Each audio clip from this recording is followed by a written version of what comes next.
কৃপা বলো কান কর, আমি বড় দুঃখী।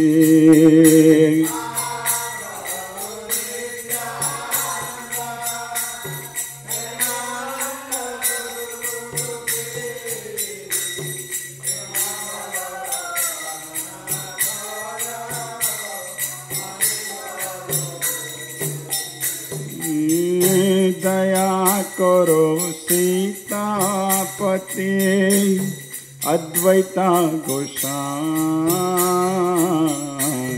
तब कृपा बले पाई चैतन्य निताय।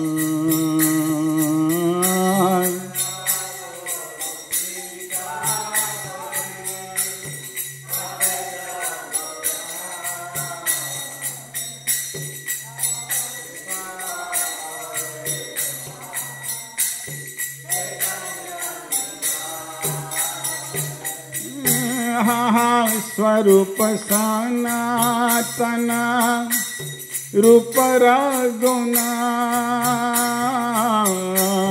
बट जुगल श्री जीवा प्रभु लोकनाथ।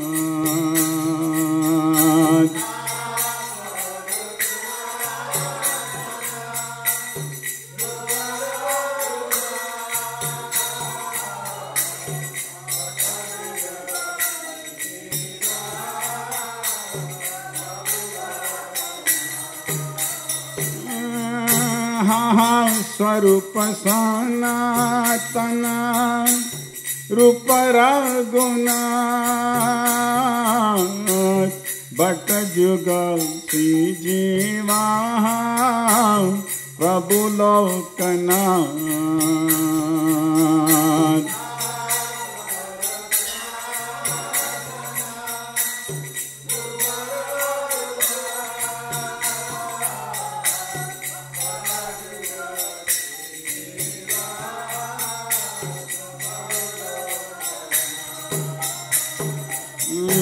दया करो सियाचार्य प्रभु श्रीनिवास,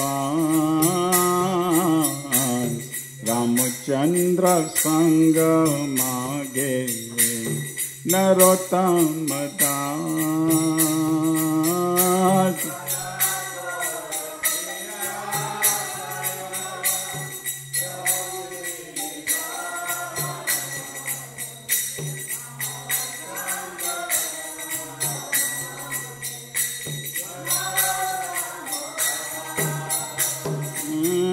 हरे कृष्णा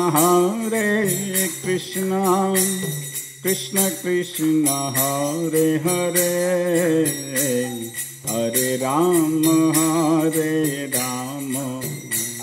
राम राम हरे हरे।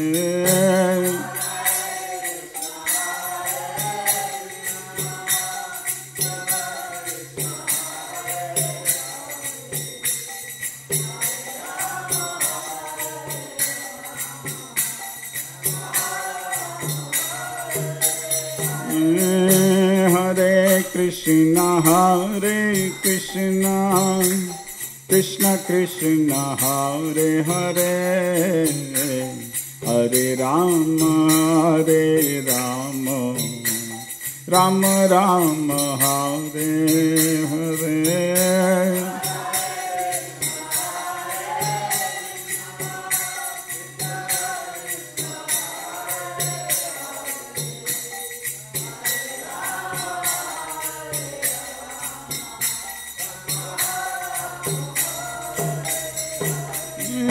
हरे कृष्णा कृष्ण कृष्ण हरे हरे, हरे Ram Ram Ram Hare Hare.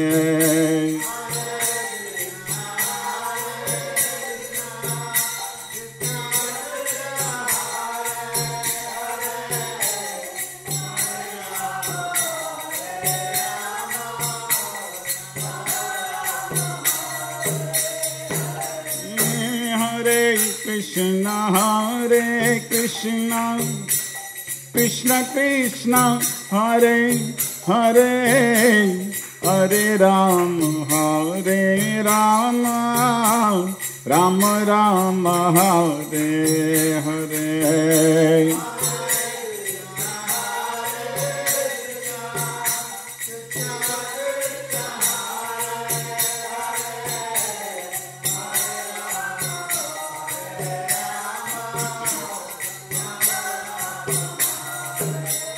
Hare Krishna, Hare Krishna, Krishna Krishna, Hare Hare, Hare Rama, Hare Rama, Rama Rama, Hare Hare.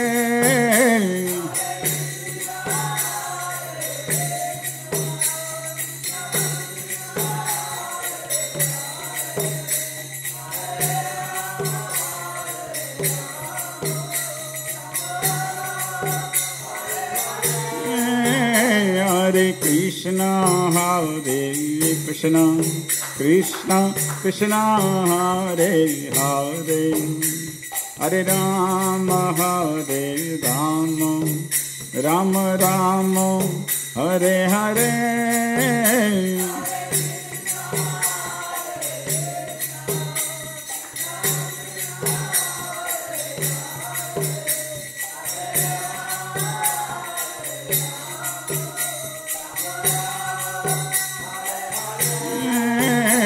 Hare Krishna, Hare Krishna, Krishna Krishna, Hare Hare, Hare Rama, Hare Rama, Rama Rama, Hare Hare.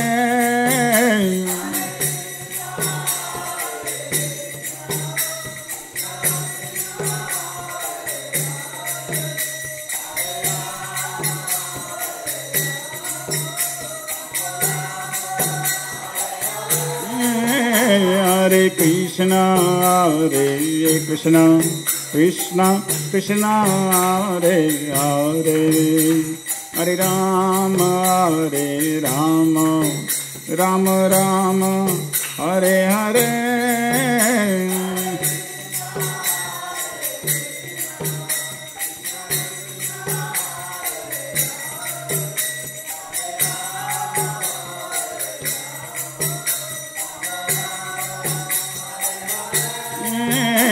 Hare Krishna, Hare Krishna, Krishna Krishna, Hare Hare, Hare Rama, Hare Rama, Rama Rama, Hare Hare.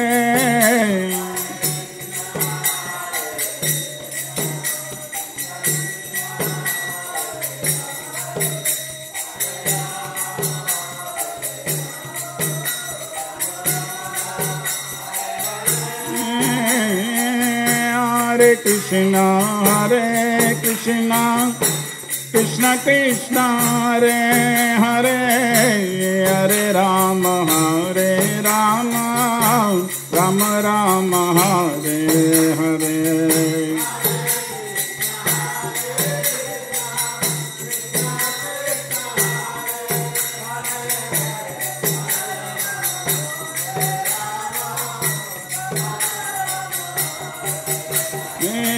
Hare Krishna, Hare Krishna, Krishna Krishna, Hare Hare, Hare Rama, Hare Rama, Rama Rama, Hare Hare.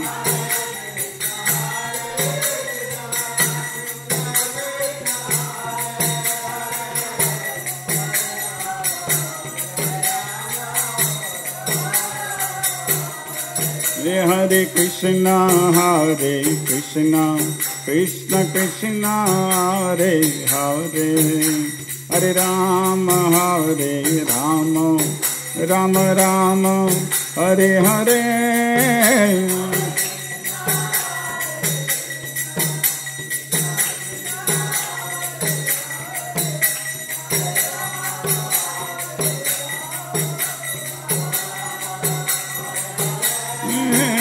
Hare Krishna, Hare Krishna, Krishna, Krishna Krishna, Hare Hare, Hare Rama, Rama Rama, Hare Hare.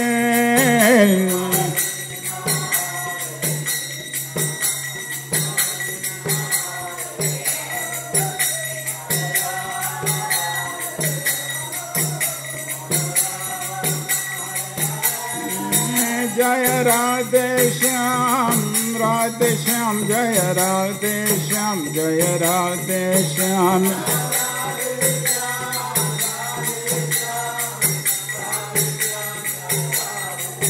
Jaya Krishna Balaram, Krishna Balaram, Krishna Balaram, Jaya Krishna Balaram.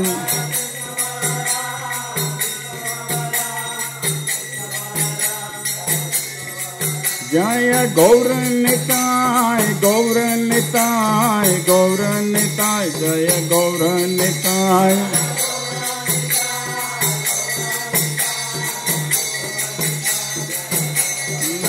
Prabhupada, Prabhupada, Prabhupada, Prabhupada.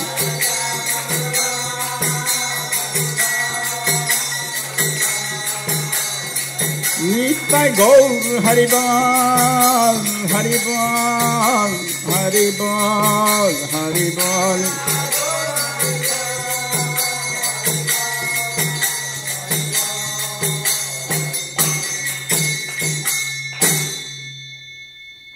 Jai Om Vishnupad Paramhamsa Parivajagacharya Stotra Satyavangrey Sabai Charnarvin Bhaktivedanta Swami Srila Prabhupada Ki Jai. ISKCON founder Acharya Srila Prabhupada Ki Jai. Jai Om Vishnupad Paramhamsa Parivajagacharya Stotra Srila Bhaktisiddhanta Saraswati Thakur Maharaj Ki Jai. Anand Koti Vaishnavrind Ki Jai. Namacharya Srila Haridas Thakur Ki Jai. प्रेम से गौ श्री कृष्ण चैतन्य प्रभु नित्यानंद श्री अद्वैत गदाधार शिवशति गौर भक्तवृंद की जय। श्री श्री राधा कृष्ण गोप गोपीनाथ श्याम कुंड राधा कुंड गिरि गोवर्धन की जय। श्री वृंदावन धाम की जय। मायापुर नवद्वीप धाम की जय। जगन्नाथपुरी धाम की जय। द्वारका धाम की जय। गंगा मई की जय। जमुना मई की जय। भक्ति देवी की जय। तुलसी महारानी की जय। श्याम भक्त वृंद की जय। श्री श्री गौणिताय की जय। श्री कृष्ण बलराम जी की जय। राधा श्याम सुंदर जी की जय। नरसिंहदेव भगवान की जय। प्रहलाद महाराज की जय। शिला प्रभुपाद की जय। निताय गौर प्रेमानंदे। All glories to assembled devotees. All glories to assembled devotees. All glories to assembled devotees. All glories, all glories, all glories to Shri Guru and Shri Gauranga. Srila Prabhupada ki jai.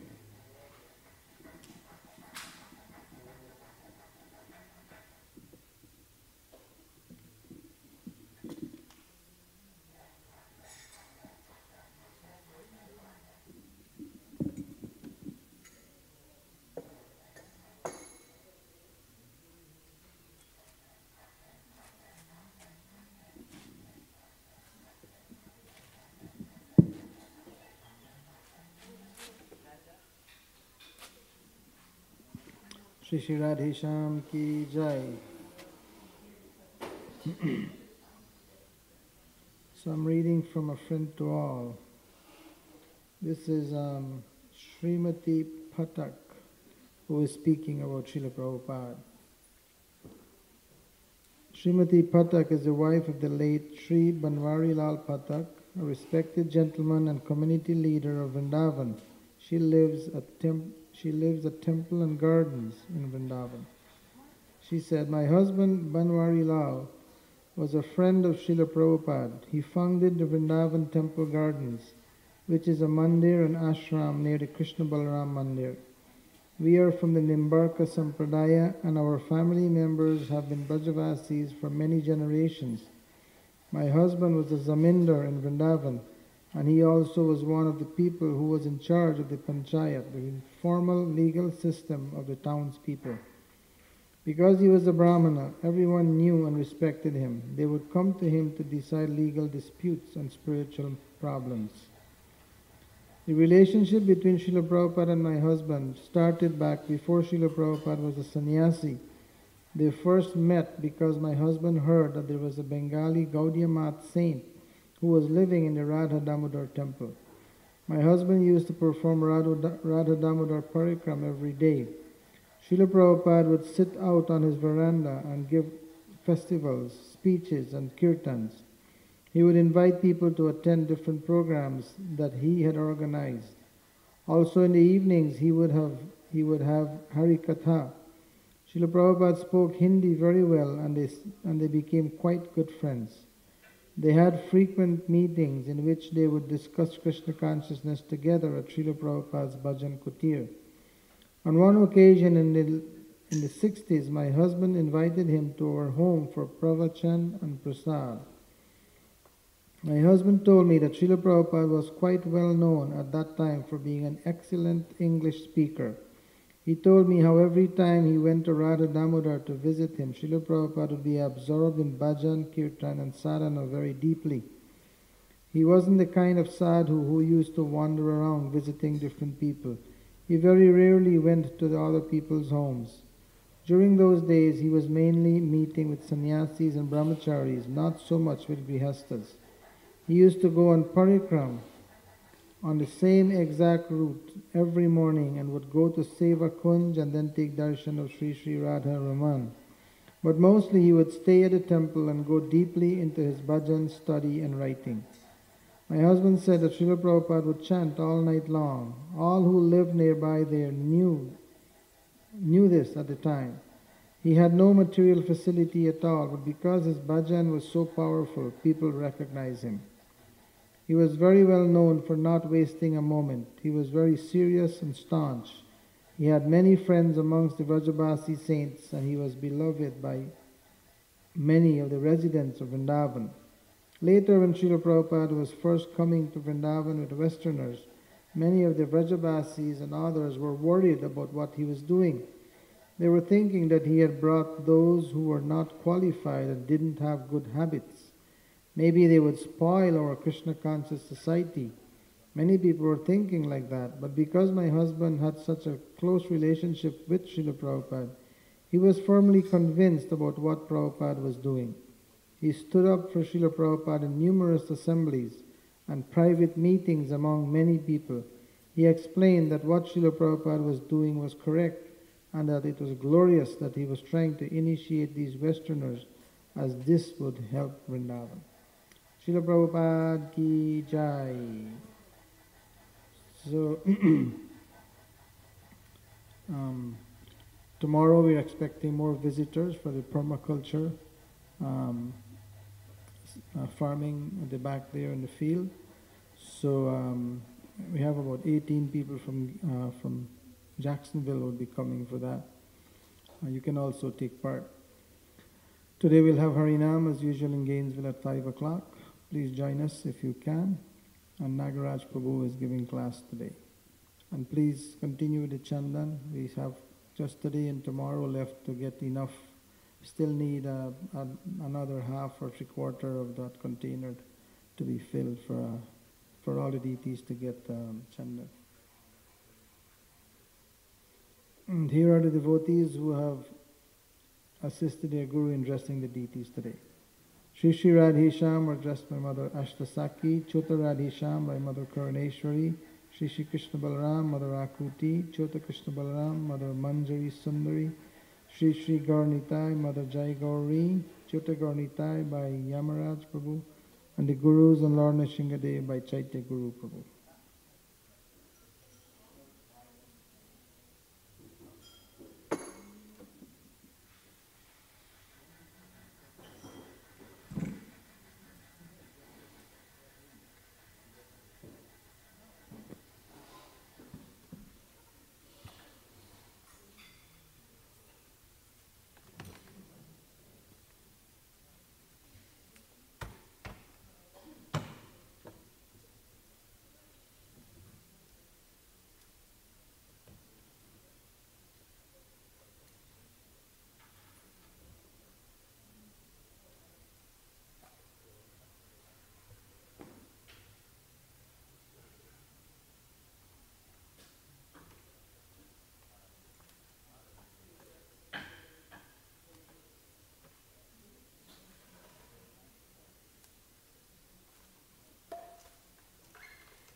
Jayo Radha Madhava Kunja Vihari.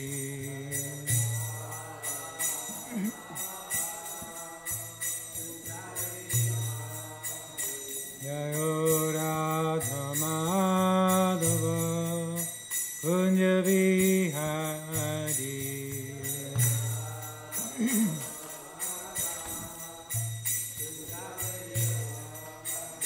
Jaya Gopijana Vallabha Girivarudhari.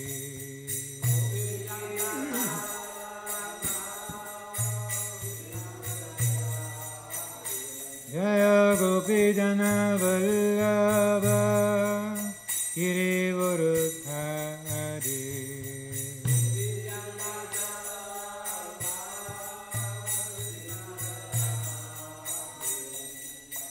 Yashodanandana Brajajanarandana.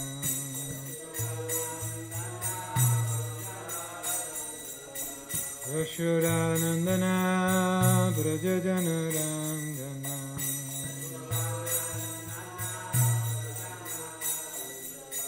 Yamunatira Vanachari.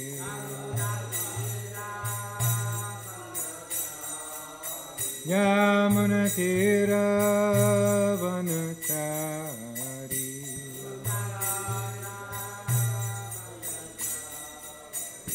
Jayo Radha Madhava Kunja Vihari.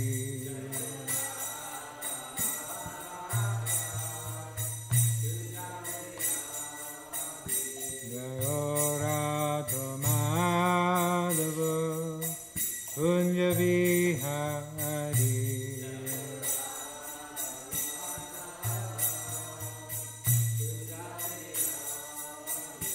Jaya Gopijana Vallabha Girivarudhari.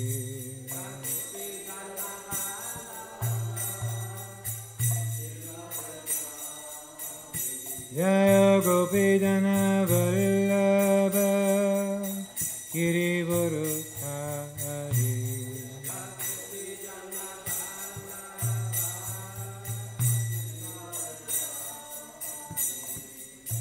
Yashodanandana Brajajanarandana.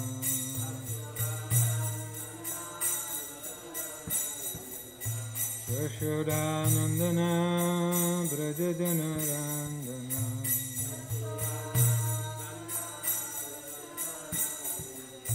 Yamunatira Vanachari.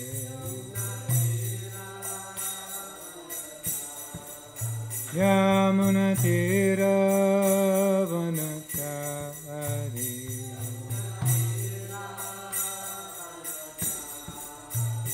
Jayo Radha Madhava Kunja Vihari.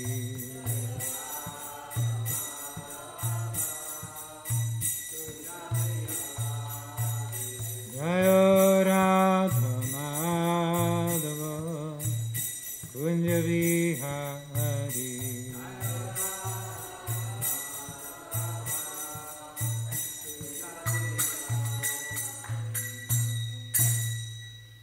Jayam Vishnupad Paramahansa Parivrajacharya Ashtotarasta Shri Shimaresi Bhakti Vedanta Swami Prabhupada Ki Jai. Grantaraj Srimad Bhagavatam Ki Jai. Nitai Gaur Premanande Samaveta Bhakta Vrinda Ki Jai. All glories to the assembled devotees. All glories to the assembled devotees. All glories to the assembled devotees. All glories to Sri Sri Guru Gauranga.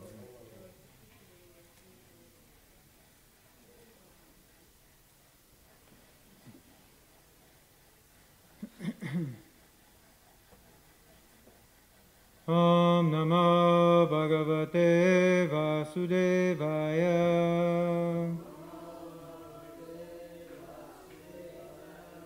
Om Namo Bhagavate Vasudevaya.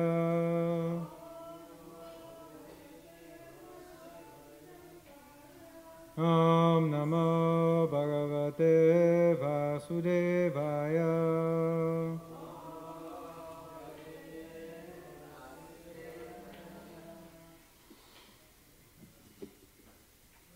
Yeah, take it. No, I took it off. It's too heavy.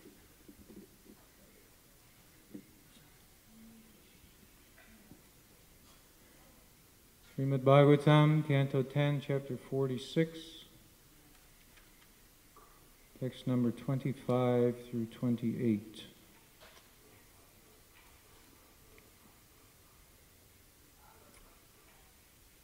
The first verse, text 25, the word meanings, Talatrayam, as long as 3 palm trees. Mahasaram, extremely solid. Dhanu, the bow. Yashtim, a stick. Iva, as. Ibharat, a royal elephant. Babanja, he broke. Ekena, with 1. Hastena, hand. Sapta aham, for 7 days. Ododhat, held. Girim, a mountain. Kalatrayam mahasaram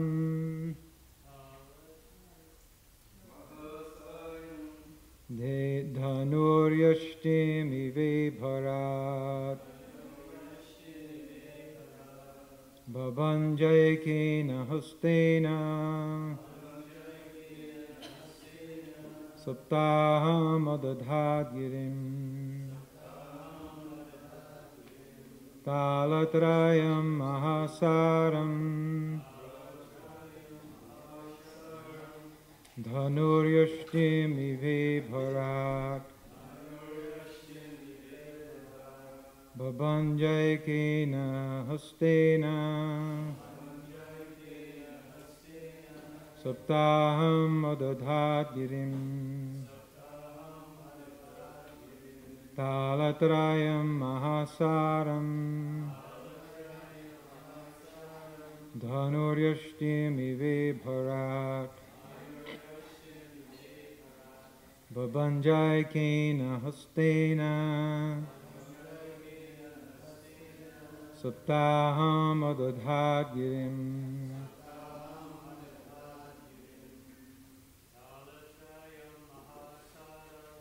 Talatrayam mahasaram dhanuryashtim ive bharat bhavanjaykena hastena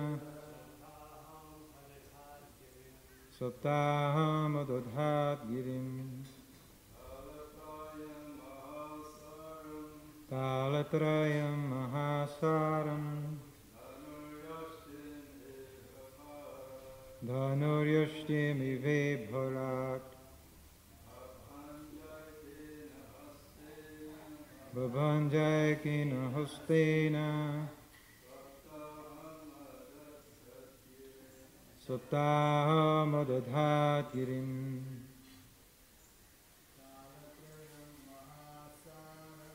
Talatrayam mahasaram dhanuryashtim ive bharat bhavanjaykena hastena saptaham adadhat girim. Ladies. Talatrayam mahasaram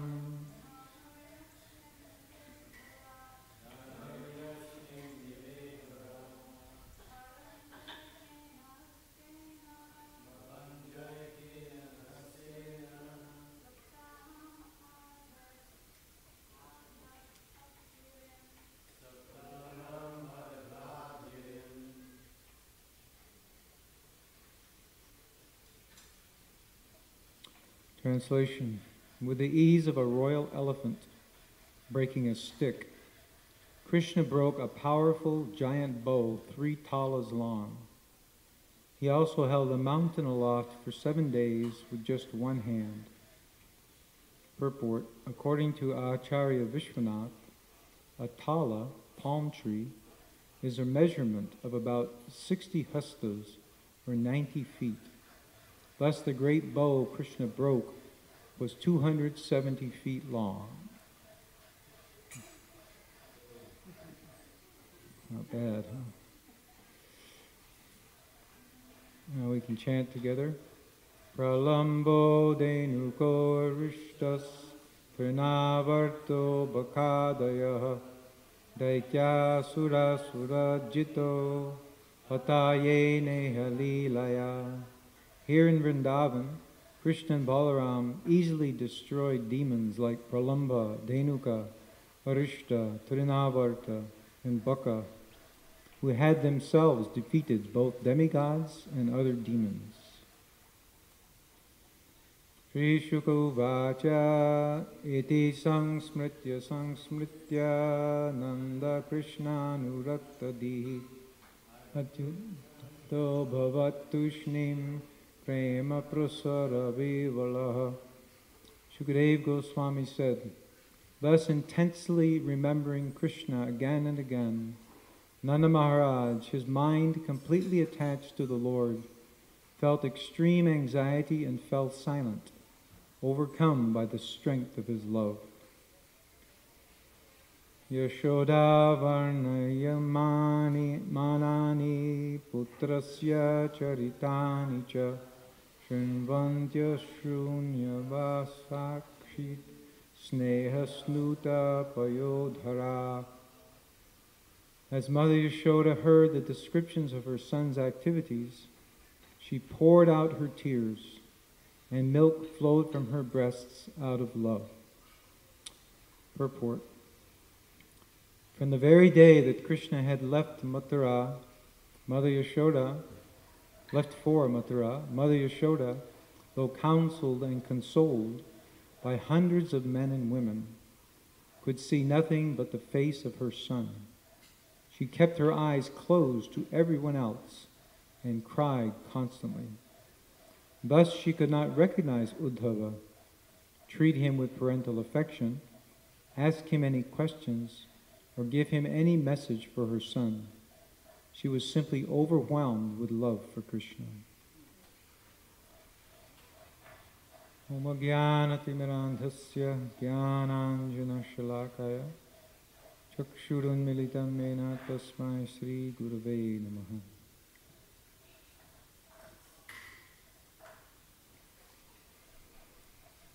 We've been hearing a lot from various places and various acharyas, getting glimpses into these very confidential pastimes of the Lord and His most exalted devotees.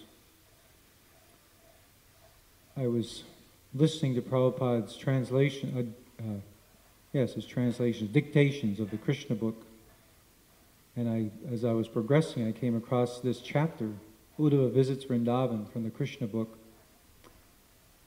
And when I heard the first part of the chapter, I said, wow, Prabhupada's really talking about the real stuff here, kind of the things we've been talking about in our class.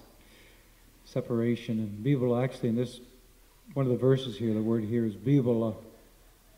Overcome. Prema Bivala. Prema prasara Bivala.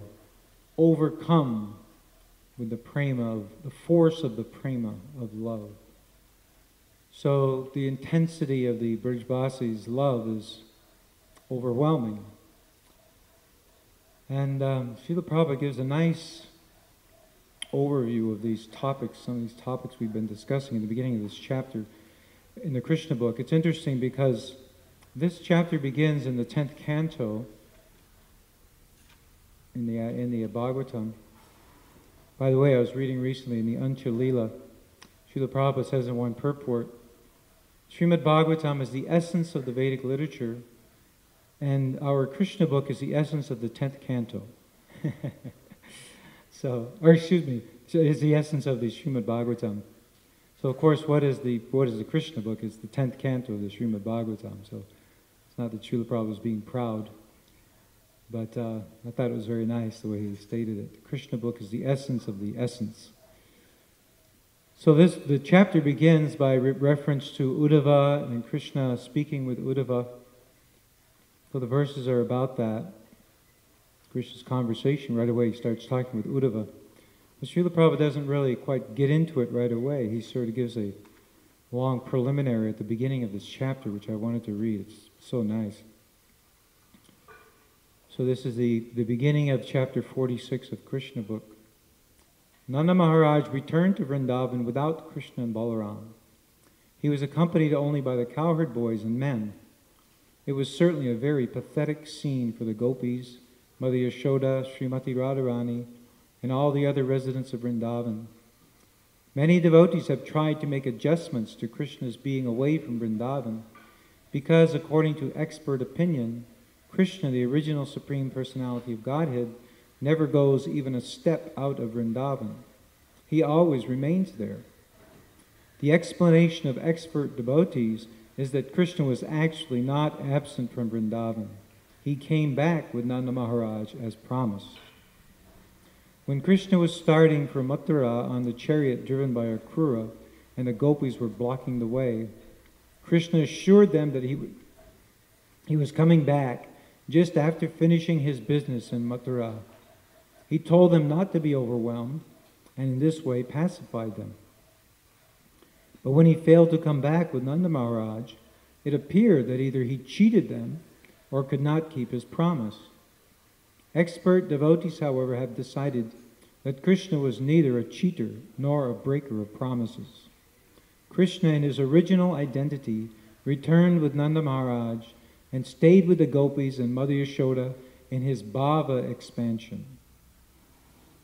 Krishna and Balaram remained in Mathura, not in their original forms, but in their expansions as Vasudeva and Sankarshan. The real Krishna and Balaram are in Vrindavan in their bhava manifestation, whereas in Mathura they appeared in the Prabhav and Vaibhav expansions. This is the expert opinion of advanced devotees of Krishna. Externally, however, they were absent from Vrindavan. Therefore, when Nanda Maharaj was preparing to return to Vrindavan, there was some discussion between him and the boys concerning how they could live in separation. The conclusion to separate was reached by mutual agreement. Vasudeva and Devaki, who happened to be the real parents of Krishna and Balaram, wanted to keep them now because of the death of Kamsa. While Kamsa was alive, Krishna and Balaram were kept under the protection of Nanda Maharaj in Vrindavan.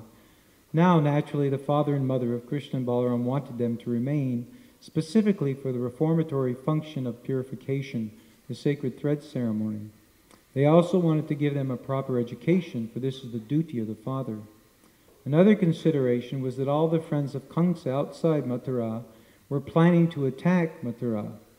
For that reason, also, Krishna's presence was required. Krishna did not want Vrindavan disturbed by enemies like Dantavakra and Jarasandha. If Krishna were to go to Vrindavan, these enemies would not only attack Mathura, but would go on to Vrindavan, and the peaceful inhabitants of Vrindavan would be disturbed. Krishna therefore decided to remain in Mathura, and Nanda Maharaj went back to Vrindavan. Although the inhabitants of Vrindavan felt separation from Krishna, the resulting ecstasy, bhava, caused them to perceive that Krishna was always present with them by his lila, or pastimes. Since Krishna had departed from Vrindavan and gone to Mathura, the inhabitants of Vrindavan, especially Mother Yashoda, Nanda Maharaj, Srimati Radharani, the gopis and the cowherd boys, were simply thinking of Krishna at every step. They were thinking, here Krishna was playing in this way, here Krishna was blowing his flute, Krishna was joking with us in this way, and Krishna was embracing us like this. This is called Lila Smarana, and it is the process of association with Krishna most recommended by great devotees. Even Lord Chaitanya, when he was at Puri, enjoyed Lila Smarana association with Krishna. Those in the most exalted position of devotional service and ecstasy can live with Krishna always by remembering his pastimes. Srila Vishwanath Chakravarti Thakur has given us a transcendental literary work entitled Krishna Bhavanamrita, which is full with Krishna's pastimes. Exalted devotees can remain absorbed in Krishna thought by reading such books. Any book of Krishna Lila, even this book, Krishna, or our teachings of Lord Chaitanya, is actually solace for devotees feeling separation from Krishna. That Krishna and Balaram did not return to Vrindavan can be adjusted as follows. They did not break their promise to return to Vrindavan, nor were they absent, but their presence was necessary in Mathura.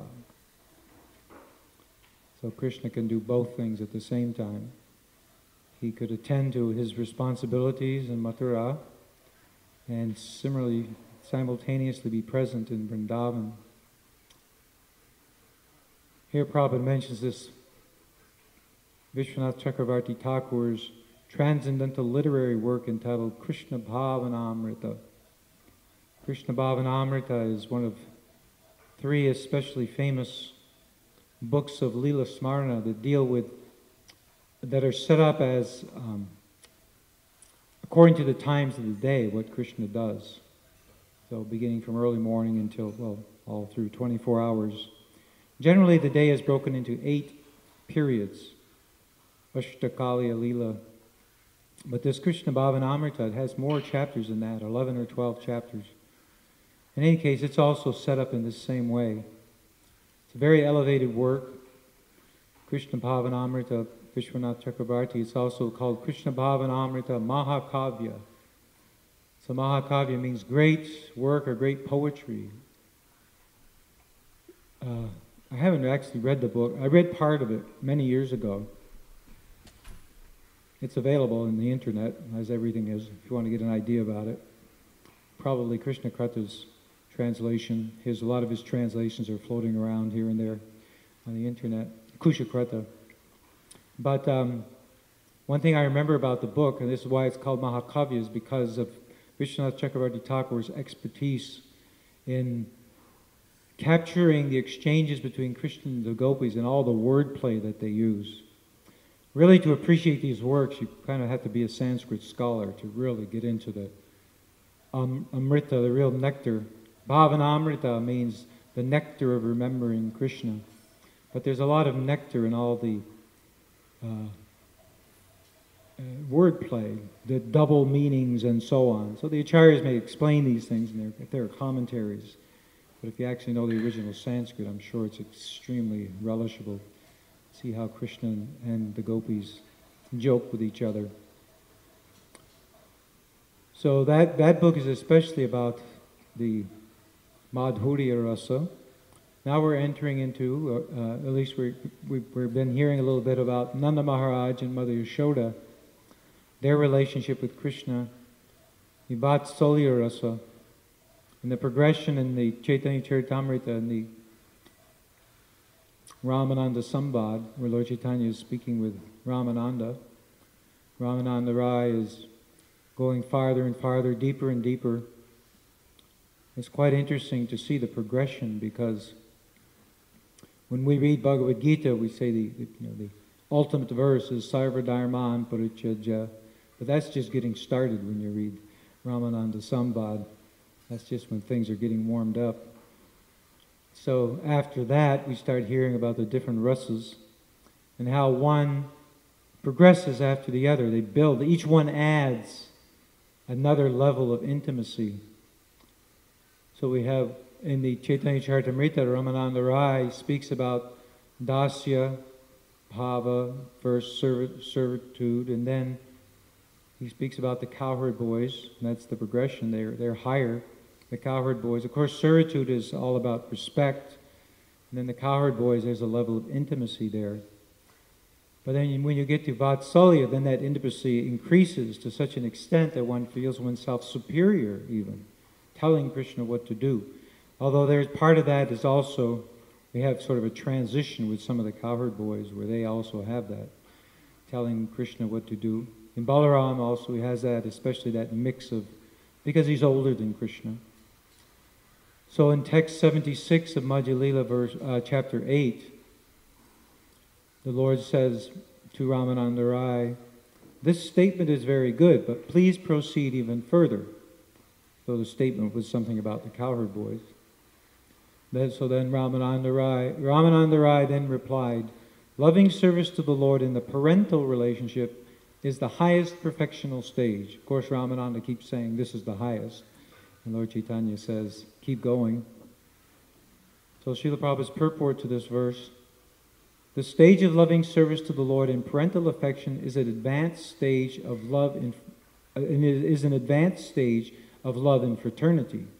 In a fraternal relationship, there is a sense of equality, but when the sense of equality is advanced in affection, one attains the platform of parental love. In this connection, the following verse is cited from Srimad Bhagavatam 10.8.46, wherein Maharaj Parikshit voices his appreciation of Nanda Maharaj's and Mother Yashoda's intense love for Krishna. So naturally, earlier in the Bhagavatam, we're hearing about Krishna's childhood pastimes, early childhood, so we get more of a look into the Vatsalya Rasa during those chapters. So this is the verse that is referred to, or Ramananda Rai is quoting now to substantiate his point about parental rasa. This is 10.8.46. Nanda kim akarod brahman shreya eva mahodayam Yashoda ba mahabhaga papao yasya stanam hari. Ramananda Rai continued, quoting Parikshit Maharaj, speaking to Shukadev, O Brahmana, what pious activities did Nanda Maharaj perform by which he received the Supreme Personality of Godhead as his son? And what pious activities did Mother Yashoda perform that made the absolute Supreme Personality of Godhead, Krishna, call her mother and suck her breasts? So that's Prabhupada's translation in Chaitanya Charitamrita. And this is his translation in the chapter 8. Of course, Prabhupada translated up through the 13th chapter of the 10th canto. So this is Prabhupada's translation in the 10th canto itself. Having heard of the great fortune of Mother Yashoda, Parikshit Maharaj inquired from Shukadev Goswami, O learned Brahmana, Mother Yashoda's breast milk was sucked by the Supreme Personality of Godhead. What past auspicious activities did she and Nanda Maharaj perform to achieve such perfection in ecstatic love? And I'll read Srila Prabhupada's purport from the 10th canto. As stated in Bhagavad Gita 7.16, Chatur vidha bhajante mam janak sukritinor juna. Without sukriti or pious activities, no one can come to the shelter of the Supreme Personality of Godhead. The Lord is approached by 4 kinds of pious men, arto, jigyasur, artarti, jnani cha. But here we see that Nanda Maharaj and Yashoda surpassed all of them.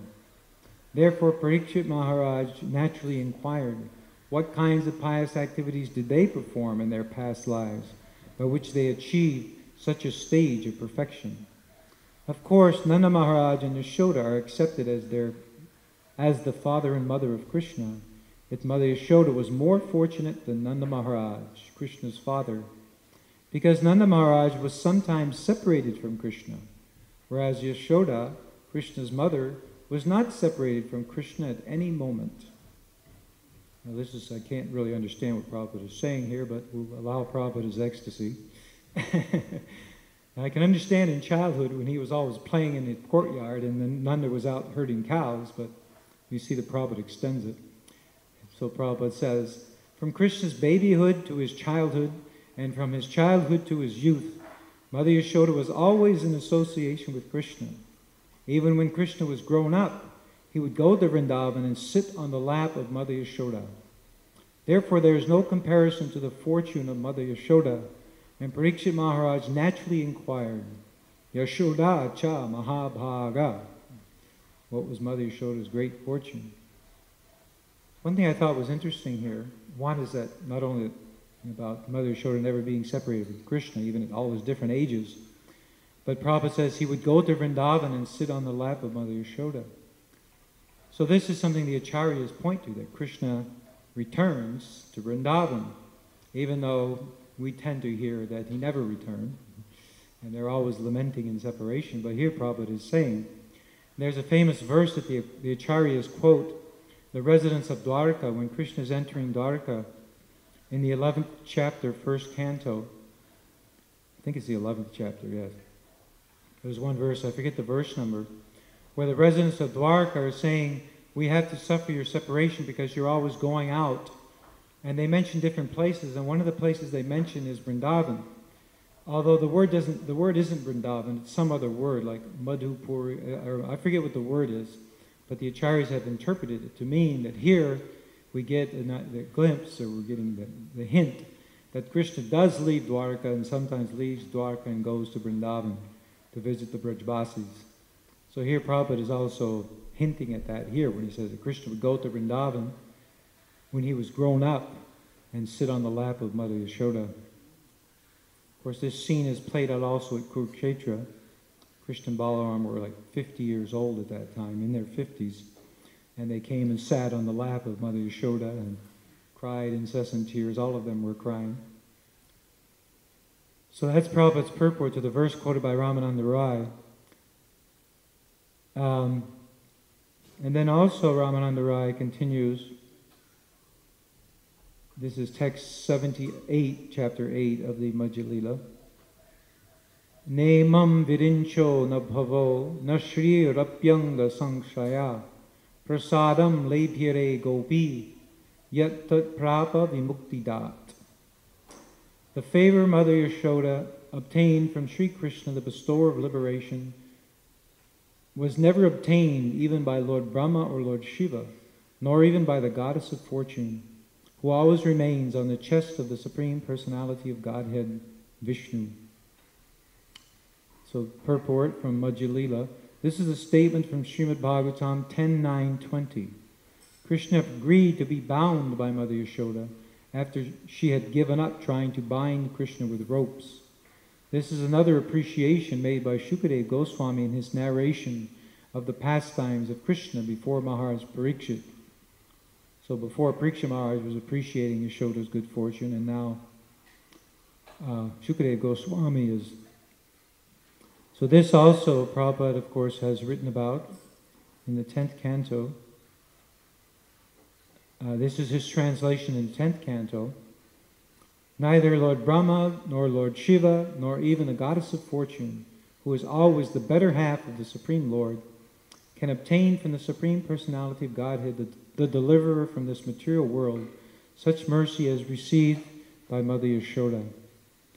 So I'd like to read that purport also. It's quite nice. So this is Prabhupada's purport to that in the 10th canto. This is a comparative study between Mother Yashoda and other devotees of the Lord. As stated in Chaitanya Charitamrita, Adi 5.142, Ekala Ishvara Krishna, or Ekale Ishvara Krishna, Ara Sabha Britya. The only Supreme Master is Krishna, and all others are his servants. Krishna has the transcendental quality of Britya Vasyata, becoming subordinate to his Britya, or servant. Now, although everyone is Britya, and although Krishna has the quality of becoming subordinate to his Britya, the position of Mother Yashoda is the greatest. Lord Brahma is Britya, the servant of Krishna. So Prabhupada is mentioning Brahma because Brahma is mentioned in the verse. Brahma and Shiva and the goddess of fortune. Lord Brahma is Britya, a servant of Krishna, and he is Adi Kavi, the original creator of this universe. Tene Brahmaridaya Adi Kavaye. Nonetheless, even though he could not obtain the mercy, such mercy as Mother Yashoda, nonetheless, even he could not obtain such mercy as Mother Yashoda. As for Shiva, he is the topmost Vaishnava, Vaishnavanam Yata Shambhu. What to speak of Lord Brahma and Lord Shiva, the goddess of fortune, Lakshmi, is the Lord's constant companion in service, since she always associates with his body. But even she could not get such mercy. Therefore Maharaj Parikshit was surprised, thinking, what did Mother Yashoda and Nanda Maharaj do in their previous lives, by which they got such a great opportunity, the opportunity to be the affectionate father and mother of Krishna. In this verse there are 3 negative pronouncements. Na, na, na. When anything is uttered 3 times, do it, do it, do it, one should understand that this is meant to indicate great stress on a fact. In this verse we find na lebhire, na lebhire, na lebhire. Yet Mother Yashoda is in the topmost exalted position. So na lebhire means did not obtain. Yet Mother Yashoda is in the topmost exalted position, and thus Krishna has become completely subordinate to her. I think the idea of the yet here, I kind of stumbled on it when I read this.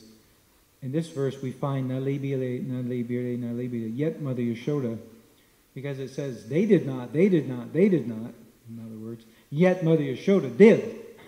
And 3 times for emphasis to show how hard it is to attain this position. But Mother Yashoda, she attained the position of this kind of affection for Krishna.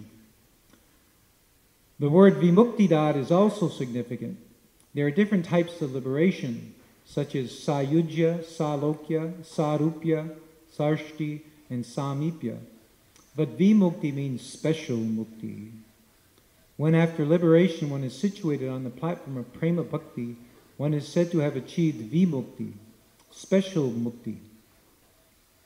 Therefore the word na is mentioned. That exalted platform of prema is described by Sri Chaitanya Mahaprabhu as prema pumarto mahan. And Mother Yashoda naturally acts in such an exalted position in loving affairs. She is therefore a Nitya Siddha devotee, an expansion of Krishna's Ladini potency, his potency to enjoy transcendental bliss through expansions who are special devotees. Ananda Chinmaya Rasa Pratibhavita Bihi. Such devotees are not sadhana siddha. So that's the end of that purport from the 10th canto, quoted by Ramananda Rai. There's another famous verse, which I won't read, but it's often quoted by the devotees to glorify Mother Yashoda, quoted by the acharyas. I won't read the purport, but this is the translation from the 10th canto. The glories of the Supreme Personality of Godhead are studied through the 3 Vedas, the Upanishads, the literature of Sankhya Yoga, and other Vaishnava literature. Yet Mother Yashoda considered the Supreme Person her ordinary child. That's 10.8.45. And there's a verse that sort of reflects on this. It's Shrutim apare smritim itere bharatamanye bhajantu bhavabita ahamiha vande nanda yashalinde param brahma. I think this is in the Pajavali, Rupa Goswami's collection of verses. So the devotee prays that there are those who worship the Mahabharata and the Upanishads and other Shrutis, fearing material existence. That's their motive. They want liberation. That's why they study these scriptures. They worship these scriptures, the Upanishads, the Mahabharata, and other Shruti and Smriti. But he says, but as for me, I worship Nanda Maharaj, in whose courtyard the Supreme Personality of Godhead is crawling like a child.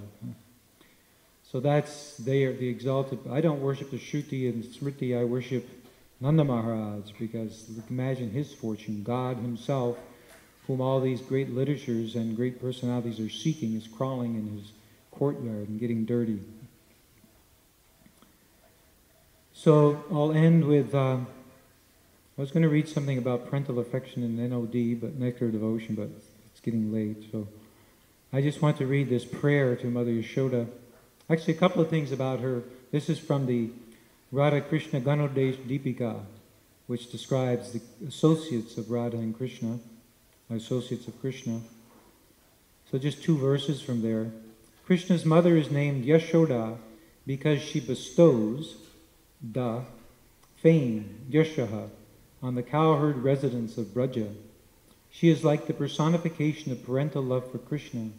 Her complexion is dark, and her garments are like a rainbow.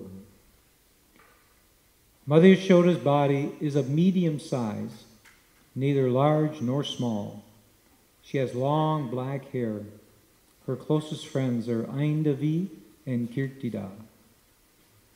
So finally, this prayer, I don't know, it may be composed. It's from the Bhakti Rasamrita Sindhu. Srila probably quotes it in the Nectar of Devotion. May have been composed by Rupa Goswami. Let me be given protection by Mother Yashoda, whose curly hairs are bound with thread, whose hair is very brightly beautified by the vermilion placed in the part, and whose bodily frame derides all her ornaments. Her eyes are always engaged in seeing the face of Krishna, and thus they are always filled with tears. Her complexion, which resembles the bluish lotus flower, is enhanced in beauty by her dressing herself with many colorful garments. Let her merciful glance fall on all of us so that we may be protected from the clutches of Maya and smoothly progress in our devotional service. We often hear how different gopis dress in different ways. For example, Radharani wears a blue sari. This is Krishna wears gold. She wears a blue sari. So Mother Yashoda dresses like a rainbow. She likes to wear different mix of colors. And she has a dark complexion like Krishna. So that's a little something about the glories of Mother Yashoda, who's crying here in this pastime we're reading today. She won't open her eyes. Because internally she's seeing Krishna. She doesn't want to see anybody or anything else. She only wants to see Krishna. And she's not even taking part in the conversation between Nanda and Yashoda. She can't speak or do anything but cry, moisten the ground of Vrindavan with her breast milk and her tears. So, any questions or comments? Madan Mohan, Prabhu?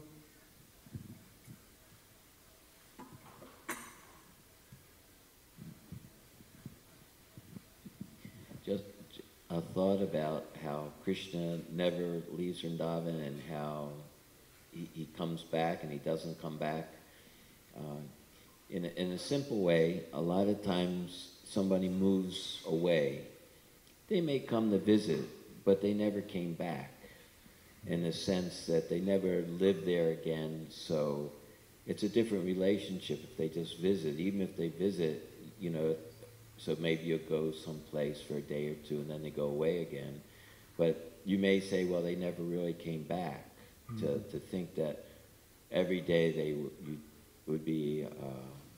be there, they lived there. And so that's an easy way for makes sense to me. They have that expression, you can't go home again. Right? Yeah. So the idea is you can't recreate what you had when you were a child, your home life during that period of your life. But Krishna can, he can do it. He does it eternally. You read something where he stays eternally or forever in his Bhava Leela or something like that? Yes, Bhava Rupa. But is that a manifested form or subtle? I mean, well, usually it's described as, yes, uppercut, unmanifest. So, yeah, there was separation because it appeared, it didn't seem that Krishna was there, just like here. And we're seeing one aspect of it. You showed us thinking that Krishna didn't come back. When Nanda Maharaj came back, there was no Krishna there. But Krishna did come back, but in some unmanifested form, uppercut. So that's the Bhava Rupa. This is considered to be Krishna's most endearing, lovable form, most intensely lovable form, because he's always there in the hearts of his devotees. How can he escape? That nice pastime of Bilva Mangal Thakur. He's playing with Krishna, and Krishna's teasing him, and Krishna escapes from his grasp, and he says, "You may be able to escape from my hands, but never from my heart." Krishna can never escape from the Brajbasis' hearts. That's why he can't leave, because they have him. They control him. So if they want him to stay, he has to stay. And this is nice, because the acharyas reconcile. Krishna promised to come back, so how could he not come back? How could he cheat? He's not a cheater or a breaker of promises, Prabhupada said. And the acharyas have reconcile this. Anything else? Jai Yashoda Mai ki jai, Srila Prabhupada ki jai.